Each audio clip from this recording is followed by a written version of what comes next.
mukhotobah. Artinya ketika ibadah, ketika menyampaikan ilmu, ketika kita mensifati diri kita itu dengan mukhotobah, pada kepada Tuhan kita, kepada Allah. Lalu musyahadah. Fa'budillah karena kata roh, wa in lam taro fa innallaha yara. Entah ini hadis atau sebuah ungkapan ya. Yang jelas fa'budillah, nyembah pengiranmu karena kata roh, fa in lam taro fa innallaha yara. Sesungguhnya Allah itu melihat. Maka ketika kita mengajari murid kita, ruh kita dikatakan sebagai nisbatan santri kita ajak ibadah mereka dengan ruh kita. Bukan hanya sekedar kita itu memberi beban-beban hafalan-hafalan kepada santri kita, tapi juga kita kembalikan ke ruh kita. Sehingga gambaran seorang santri itu akan bercermin digambarkannya seorang guru. Sebaliknya seperti itu. Guru berdiri kencing, murid kencing berlari. Sehingga ruh yang kita tanamkan di dalam diri kita, atau kita pahamkan bahwasannya ketika kita ngalim itu selayaknya lah kita mensifati diri kita dengan itu. Kita mukhotobah, selalu pada didhawuhi oleh Allah, dan juga menjadi hadis qudsi kepada Kanjeng Nabi, jadi dibisikan kepada Kanjeng Nabi, la yazalu abdi fi taqarrubi ilayya bin nafilah hatta ahabbahu. Jadi yang dikatakan kedekatan, ruh yang dekat dengan Tuhannya itu adalah yang berusaha dekat dengan Allah dengan melaksanakan nafilah, kesunahan. Karena kesunahan itu ketika kita tidak melakukan, tidak diancam dengan dosa, tapi kalau faraid ataupun kewajiban itu akan diancam dengan dosa. Dan hamba yang mendekatkan diri kepada Allah itu adalah hamba yang mensenangi, menyenangi, mencintai akan kesunahan. Diteruskan ketika mengajari kita untuk seperti itu. Kanjeng Nabi didhawuhi oleh Allah, hatta ahabbahu, sampai dia benar-benar mencintai akan kesunahan. Wa idza kuntu ahbabtu, jadi kekasih itu sebenarnya bukan seperti yang didebatkan sekarang ini, nasab ataupun dzurriyyah, bukan. Tapi sebenarnya adalah kecintaan batiniah kita, ruh kita kepada Allah. Jadi akan berhak menjadi kekasih Allah itu adalah secara batiniah seperti yang telah diai oleh Kanjeng Nabi Muhammad.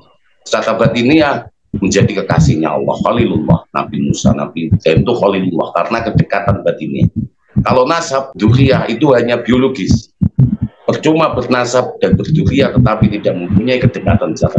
Maka yang dicintai oleh Allah bitaqarrubi ilayya bin nafilah hatta ahabbahu, sampai dia benar-benar mencintai akan Rasul. Wa idza habbtuhu kuntu sam'ahu, maka Allah dawuhne kuntu sam'ahu, akan menjadi pendengaran alladzi yasma'u bi wa basarahu alladzi yabsiru bi wa rijlahu alladzi yamsibi wa yadawalati yabtisubi. Ini hadis qudsi ada di Imam Bukhari. Jadi sebenarnya pemanaan Habib itu, kekasih itu adalah yang dekat dengan Allah. Nah inilah yang harus disifatkan kepada seorang mu'allim. Lianna tuhatil min do'ifatun, karena setune utawi tuhnya seorang murid iku do'ifah, lemah binisbati kelawan denis sebagai ila ruhi maring ruhi mu'allim. Nah ini baru benar-benar lemah seorang ilmi. Tapi ketika seorang guru tidak disifati dengan ruh, maka tidak akan menjadi nisbatan bagi seorang murid. Faidah tasofa muallim biausofil kamali, faidah mongkotat kalane tasofa nyipati sopo muallim biausofil kamali kelawan piro-piro sifat kesempurnaan, karena tilmid mongko ono sopo tilmid murid iku muafakiku manggoni kadalika koyo mengkono sifat. Sehingga seorang murid ini akan menempati sifat yang dimiliki oleh seorang muallim. Ketika seorang muallim ini mensifati dirinya dengan sifat-sifat sempurna, pendekatan kepada kesempurnaan, karena kita tidak bisa ke makom sempurna. Kita itu makanu nukson, tempat selalu kurang kita itu dalam hal kesempurnaan. Maka kita berupaya untuk menuju kepada kesempurnaan dengan mensifati diri kita. Artinya mensifati dengan mengamalkan, karena hakikat dari ilmu itu al-amal. Manfaat dari ilmu itu al-amal. Wasamtotu atau buah-buahnya adalah an-nasru wa haqiqatu wal-adab. Faidan mongko tatkalane la buddha lazim ayakuna ing yen to ana sapa muallim iku taqiyan takwa mutawadian lan andap asor. Buat apa? Kita tahu ilmu akan tawadu tapi tidak kita amalkan. Kadang-kadang enggak belajar mengenai kajian-kajian kitab, tetapi sangat sombong, dan itu tidak disukai oleh Allah Subhanahu wa taala. Innallaha la yuhibbu man kana mukhtalan fakhura. Sehingga ketika kita memahami bahwasannya yang berhak untuk sombong itu hanya Allah, kita itu hanya sebagai makhluk, dan makhluk itu mesti dalil. Dan bagaimana kita bisa bermaksiat kepada yang aziz, seperti itu yang di penjelasan kemarin. Layyinal janib, lemah lembut atau asih di dalam hati kita. Litamilal kulubu, supaya condong opo piro-piro hati ilaihi maring mu'allim, sehingga kecondongan hatinya para murid ini kepada mu'allim, pada gurunya, ketika dia mempunyai ketakwaan yang rendah diri, anda pasor, tidak sombong, mempunyai hati yang lemah. Dawuh Allah kepada Kanjeng Nabi yang sudah maksum terjaga. Fabi ma rahmati minallahi lintalau malukun tafaddun qalidul qalbi lan faddu min khawli. Kalau bukan dengan rahmatnya Allah, kamu mempunyai hati yang kaku.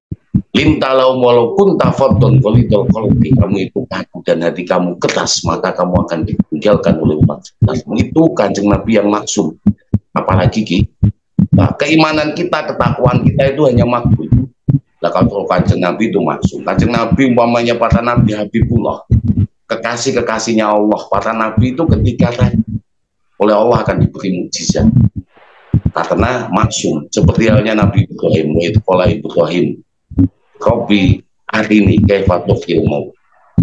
Ketika Nabi Ibrahim mulai takut, terus budi tahun jenengan itu menghidupi nyawa, menghidupi sesuatu yang mati, menghidupkan nyawa, bagaimana? Didhawuhi kata Allah, qala awalam tu'min, apa engkau enggak percaya Ibrahim? Qala bala walakin lihat ma'inna qalbi, tetapi biar hatiku tenang. Lalu kan Allah bilang kepada Nabi Ibrahim, qala khud arba'atan minat tayr fasurhunna ilaika summa faj'ali kulli jabalin minhunna juz'an. Potong-potong dan taruh di 4 gunung. Setiap gunung itu bagiannya. Summa do'uhunna yaktina kasabnya. Wes panggilin mandu-mandu gunung itu. Itulah menunjukkan bahwasanya ketika Kanjeng Nabi Ibrahim itu ragu, diberi mukjizat. Nabi Musa juga begitu. Lama ja'a Musa limiqatina kallama rabbuh. Qala rabbi andur ilaika. Dawuh Allah lan taroni. Walakin undur ilal jabal. Fa'inis taqarra makana fasofa tahun. Ketika Nabi Musa meminta untuk melihat Allah, wes gak mungkin kamu itu melihat aku, tapi coba kamu naik ke gunung. Ketika kamu naik gunung, falamma tajalla rabbuhu lil jabali fajalahu dakka. Ketika Nabi Musa ini naik ke gunung, Allah menunjukkan tajalli kepada gunung itu, hancur gunungnya. Fakhara Musa shaiqan. Wala ma'afaqa qala subhanaka tubtu ilaik wa ana awwalul mu'minin. Artinya ketika Nabi itu langsung diberi mukjizat. Lah kalau kita itu makbul itu ketakwaan kita, keimanan kita itu hanya makbul. Piye carane awake dhewe iku ben iso mahfud itu wali-walinya pengetan, artinya kekasih-kekasihnya Allah setelah Nabi, atau makatomnya para solihin. Jadi kita kaji kitab-kitab para ulama-ulama kita. Imam Ghazali mengatakan alaika bimudawamatil mutolatil kitabiyatil auliya wa tabaqatil asqiya. Hanya saja kita sifat di mu'allim diri kita dengan sifat-sifat mahfud agar ilmu itu nyampe sebagai amal bi wa nasrul nyebarkan wahqiqatu al adab, sehingga menjadi adab bagi seorang santri. Bukan kita membebani dengan apa yang menjadi tuntutan kita. Kadang-kadang kita memberikan ilmu itu, wah kowe sing dadekne aku pinter, gak bisa. Menjadikan pinter Allah hidayahnya. Maka ketika sudah diberikan oleh Allah nurul hidayah wasatiyah nihayah wis ya iso apa gak bisa nolak itu. Faidan la budaya kuna takian mutawaddian layyinal janib litamilal qulubillahi fastafidu min. Fastafidu mongko mulai manfaat opo biko-biko hatimin saking mu'alim, sehingga hati-hati para muta'alim, mungkin ini bisa mengambil manfaat faidah dari seorang guru. Wa iyakuna lan semoga supaya bisa seorang mu'alim ini menjadi haliman wakuhon, bijaksana, atif dan bijaksana, liyukut adabi, dianuti atau mutite, terus nggak dianuti. Ketika kita bisa bijaksana, bisa atif, maka mujid pasti akan. Karena nurul hidayah, nurul wasatiyah, nurul nihayah itu menyertainya. Dan itu yang mendatangkan cahaya itu hanya Allah. Hidayah, wasatiyah, nihayah bukan guru tapi Allah. Petunjuk itu hanya Allah yang memberi. Dan kita berharap itu. Wa yakuna dzat rahmatin, dan supaya seorang muallim iku dzat rahmatin, duweni sifat yang rahmah, welas asih, kasih sayang, lid talamid kepada muridnya, harus welas asih, rahmah. Atna fabima rahmatin minallahi lintalau walaupun tafadhon qalidul qalbi lan fadlin kholik. Kanjeng Nabi saja diperintahkan untuk menebar rahmat.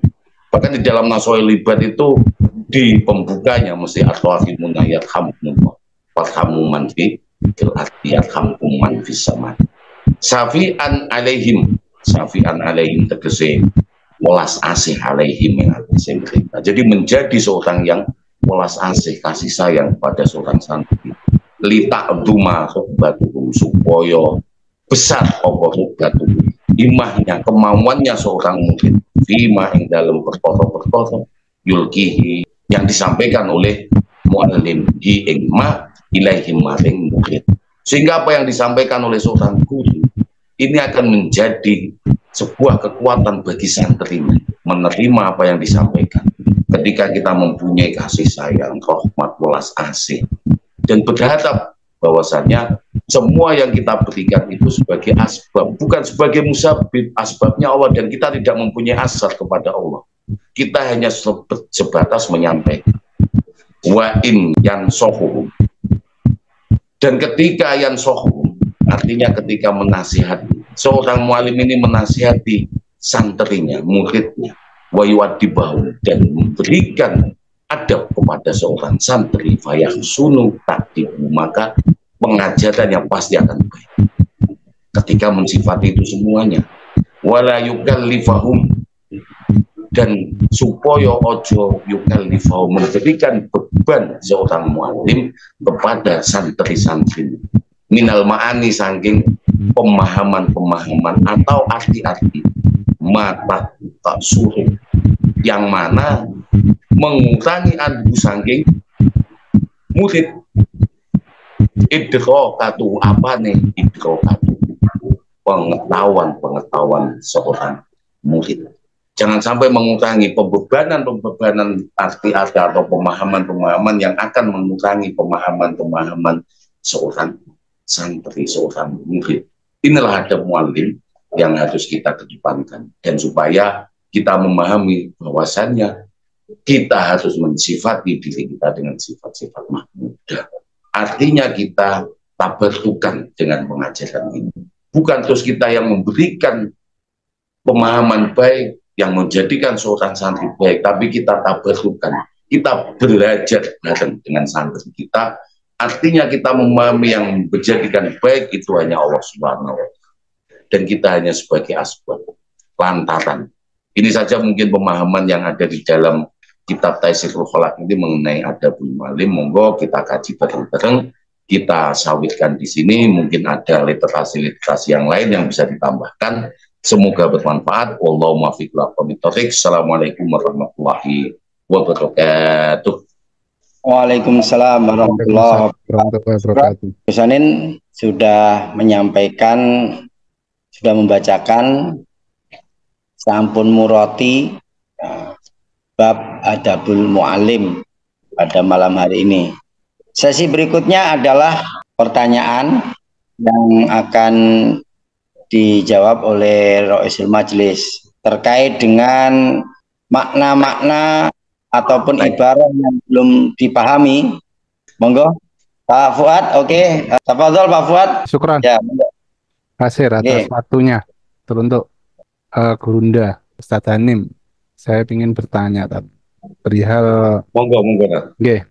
Dari A sampai Z tadi itu saya bisa menyimpulkan bahwasanya di situ kan, ngapunten kalau seandainya salah nggih, bahwasanya seorang pengajar itu diharapkan memiliki sifat seorang pengajar, maka muridnya nantinya juga akan mendapatkan sifat yang dimiliki oleh pengajar itu. Yang saya tanyakan, mungkin kalau kita berpikir kondisi yang saat itu ya, seorang murid itu melihat muka gurunya saja atau pengajarnya itu malu atau nggak berani. Bahkan pada saat awal-awal adanya komunikasi HP itu, kita mau SMS saja ke guru kita itu juga nggak berani seperti itu. Tapi dengan kondisi yang sekarang ini kan sangat berbeda. Hanya komunikasi itu ditempuh atau dijalankan, dan batasan-batasan antara pengajar dengan murid itu seakan-akan juga bias, tidak ada. Karena memang adanya tuntutan kondisi. Sebab sekarang ini kan kalau kita lihat banyak ilmu-ilmu baru yang akhirnya juga menuntut kita itu harus lebih dekat dengan murid. Seperti itu. Lah, bagaimana sikap kita sebaik-baiknya pengajar itu sehingga kita dengan murid yang kita ajar itu terlihat seperti guru dengan murid, tetapi tidak menyekat kondisi itu, bahwasanya kita itu juga bisa sebagai teman buat mereka, tetapi adab itu tetap terjaga. Seperti ini kok, Ustaz Afwan. Satu pertanyaan dari Pak Fuad. Sekilas yang saya pahami tadi, bahwasanya akhir-akhir ini dengan perkembangan teknologi, kemudahan komunikasi dan lain sebagainya, bagaimana menjaga ya, hubungan antara seorang guru dan seorang murid, ya, agar tetap guru itu mempunyai haibah, mempunyai wibawa di hadapan murid, tapi juga tidak menakutkan, gitu ya Pak Fuad ya, sehingga seorang murid bisa merasakan kedekatan tidak hanya sebagai guru, perwakilan orang tua, tetapi juga bisa lebih dekat lagi sebagai teman. Gitu ya Pak Fuad ya, kurang lebihnya yang ditanyakan tadi. Monggo para masyayikh bisa memberikan pandangan dari pertanyaannya Ustadz Fuad tadi. Ustadz Gunawan, tafadhol Ustadz. Mau mustame ayam yang suka waro sama Gus ini. Ustadz Gunawan, saya lihat Ustadz Gunawan ini senyumnya itu dari dulu gak rubah-rubah. Waktu di koor. Kelingan 17 Agustus. Ya, ngapunten, mungkin juga sedikit nambah-nambah. Dalam pemahaman kita, sebagaimana yang kita pelajari, yang kita terima dari guru kita, masyayikh kita, sudah jelaslah ada hubungan yang erat antara ruhul mu'alim wa ruhul talami. Sangat erat hubungannya. Kalau kita baca Al-Quran itu kan alhamdulillah alladzi ba'atsa fil ummiyina rasulan minhum yatslu alaihim ayatihi wa yuzakkihim wa yu'allimuhum wal hikmah. Karena tugas amanah berat bagi seorang muallim itu tilawatu ayatillah. Yang penting lagi adalah wa yuzakkihim, tazkiyah. Ini tazkiyatu nufusit talamid. Ini bagaimana mungkin seorang muallim itu akan membersihkan jiwa dan menjernihkan pikiran santrinya, siswanya, akan takdibut talamid, mendidik siswa-siswi murid-muridnya, manakala muallim itu lam yamliku hadhihi kuliha, kan gitu. faqidu syai' la yu'ti. Ya, tidaklah mungkin itu seorang mu'alim itu yang tidak memiliki itu akan memberi sesuatu kepada murid-muridnya. Ini yang pertama. Yang kedua, tadi terkait dengan fenomena yang terjadi sekarang kan, ihtiramu talamid muta'alim pada mu'alim ini kan dengan fenomena yang ada media sosial tadi. Kalau dulu mau WA saja sungkan-sungkan, sekarang sudah tidak lagi kantor mendebat ya, gitu ya, dan sebagainya. Inilah nampaknya yang terjadi dan berakibat pada manafik dan samaratul ilmi itu tidak tampak dalam sikap dan perilaku generasi kita. Mungkin kita semuanya ketika melihat, membaca apa yang dituliskan Syekh Az-Zarnuji dalam Muqaddimah ya, kitab Muqaddasnya Muta'alim ya, yaitu kitab Ta'lim Muta'alim. Apa yang menjadi dasar beliau menulis itu? Dalam Muqaddimahnya itu kan beliau nyatakan ini, falamma ra'aitu katsiran min tulabil ilmi fi zamanina. Padahal pada masa beliau ya, Zarnuji, pada saat itu sudah muncul kan. Bukan sekarang saja berarti. Apalagi sekarang, andai kata itu sekarang. Ini sekarang lebih parah kan. Yajiduna ilal ilmi walayasiluna. Yajiduna ilal ilmi walayasiluna au min manafi'i. Saya melihat kan gitu pada zaman kita, nah itu pada saat itu tampaknya para muta'alim, para siswa, para santri, mahasiswa begitu ya, para bersungguh-sungguh dengan segala nih materi, upaya ininya ilal ilmu. Tapi apa beliau katakan? Walayasiluna au min manafi'i. Setelah aku cermati, aku perhatikan, kata Syekh Zarnuji, kok mereka setelah selesai studi dapat gelar mungkin gitu ya, dan tesan gelarnya, kok nampaknya tidak mendapatkan manfaat ilmu yang telah dipelajari itu ya, wa samaroti, dan buah dari ilmu itu. Apa manfaat dan buah ilmu itu? Ya, ilmu itu terinternalisasi dalam dirinya, kemudian terwujud dalam tutur kata, sikap dan perilakunya. Seperti itu. Tapi sikap perilaku para generasi kita sekarang kan tidak memberikan adanya manfaat dan buah ilmu. Waya al-amalu bi wan nasy, yaitu mengamal. Apa yang dimaksud manfaat dan buah ilmu itu? Mengamalkan ilmu itu menjadi bagian dari dirinya, sikap dan perilakunya.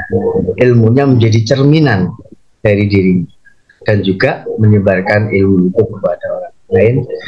Nah, ini gambaran yang fenomena yang terjadi sekarang ini, itu sudah digambarkan oleh Syekh Az-Zarnuji pada waktu itu. Terus gak diunggah-unggah mbak guru kan begitu, bahkan dosennya gurunya di demo kan begitu. Sehingga jadi pejabat ya jadi pejat kan gitu, jadi penjahat. Nah ini jadi bukan berarti kita mentolerir atau permisif terhadap sikap dan perilaku yang seperti itu. Kita sebagai mu'alim tidak boleh seperti itu. Ya, medsos dunia modern, tetapi namanya sikap perilaku, bagaimana seorang murid, bagaimana mahasiswa, itu harus taklim kepada guru, kepada dosennya, itu harus tetap kita tanamkan kepada anak-anak didik kita. Jadi mungkin itu sedikit tambahan, monggo bisa ditambahkan pada ya. Ustadz Gunawan, moderator boleh nih nambahin. Ini betul-betul Ustadz Imran. Ustadz Gunawan ini praktisi pendidikan ya. Pendidikannya menjadi fenomena yang telah beliau sampaikan. Tentunya kita ini bercermin kembali kepada ausobul muallim ya, sifat-sifat mu'alim itu sendiri berarti yang menjadi barometer, Ustaz. Kalau Anda melihat fenomena ini bukan hanya di lembaga umum, di dunia pesantren pun kita cermati ada beberapa perilaku-perilaku yang tidak baik di santri. Itu kira-kira apakah bergesernya nilai-nilai yang ada di pondok ataupun gurunya sendiri ini, kira-kira itulah yang menjadi PR bersama ya. Karena tadi Gus Amin sampaikan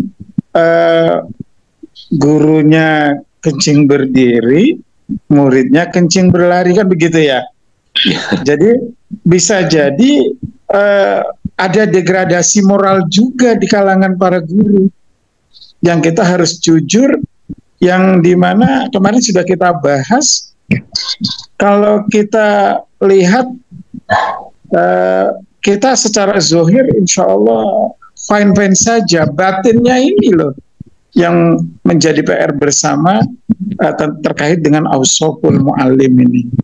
Maka ini adalah PR bersama. Negara ini kan cerminan daripada mereka dahulunya belajar dengan siapa, berguru dengan siapa. Kita selalu kan melihat berita-berita di TV, segala sudut profesi apapun juga itu degradasinya ada. Nah ini ayatus sa'ah, tanda-tanda akhir zaman ini kan sudah dilihat secara kasat mata ataupun lain sebagainya. Salah satunya dari degradasi moral, dan bukan hanya murid ya Ustaz Gunawan ya, guru pun kita ini harus kiranya sama-sama memperbaiki terkait dengan sifat-sifat mahmudah yang bisa tercitra di guru, kemudian bisa diwarisi ataupun bisa dilihat oleh murid sehingga murid mendapatkan bau wanginya seorang guru dari sifat-sifatnya. Saya kira itu mungkin Ustaz pandangan-pandangan yang mungkin kita tidak satu arah tapi dua arah ini bisa sama-sama kita kaji, karena adabul mu'allim tadi ini betul-betul kembali kepada kita semuanya sebagai pendidik. Mudah-mudahan ini menjadi pencerahan buat kita semuanya. Usikum wa ya tentunya ya, semuanya kita ini ada kekurangan. Mudah-mudahan terus kita mau mengaji begini, mau mengoreksi diri. Nah ini yang penting. Insya Allah. Saya kira gitu. Itu ya semuanya sahur manuk tanya. Ya Gus gitu ya, sahur manuk ya. Jadi peserta semua.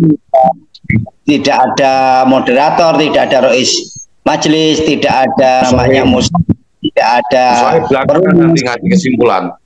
Ya, nah nanti waktunya akan tiba terkait dengan masalah adabul mu'allim ini dan fenomena yang disampaikan oleh Pak Fuad tadi. Saya ada ada satu titik. Ya, satu titik saja, nanti biar titik yang lain akan ditambahkan oleh para peserta yang lainnya. Yakni adalah, coba kita tanyakan pada diri kita sebagai praktisi pengajar, yakni terkait dengan masalah adab dan akhlak kita. Karena kalau kita berbicara masalah adab, masalah akhlak ini kan tidak hanya akhlak, tidak hanya bagaimana kita kepada sesama, tapi juga kepada diri kita, bagaimana juga kepada Sang Khalik, kepada Allah Subhanahu wa Ta'ala. Tentunya adalah saya pribadi merasa sangat kurang terkait saya sebagai seorang mu'alim itu untuk mendoakan anak-anak saya, mendoakan murid-murid saya sebagaimana saya mendoakan anak-anak saya, ataupun mendoakan orang tua saya. Saya sering mendoakan orang tua saya sering mendoakan anak-anak saya, tapi sering ketinggalan mendoakan jamaah, mendoakan murid-murid agar mendapatkan ilmu yang manfaat, menjadi orang yang sukses, yang berakhlakul karimah, beriman dengan benar, dan lain sebagainya. Ya, saya kira fenomena yang ada ini juga salah satunya bukan hanya karena teknologi, tapi juga mungkin kita meninggalkan sesuatu yang kita tidak terasa. Yakni adalah mendoakan anak-anak kita, mendoakan santri-santri kita, murid-murid kita, sebagaimana kita mendoakan orang tua kita dan anak dari darah daging kita. Mungkin ini tambahan dari saya, Ustadz, dan terima kasih mengingatkan kembali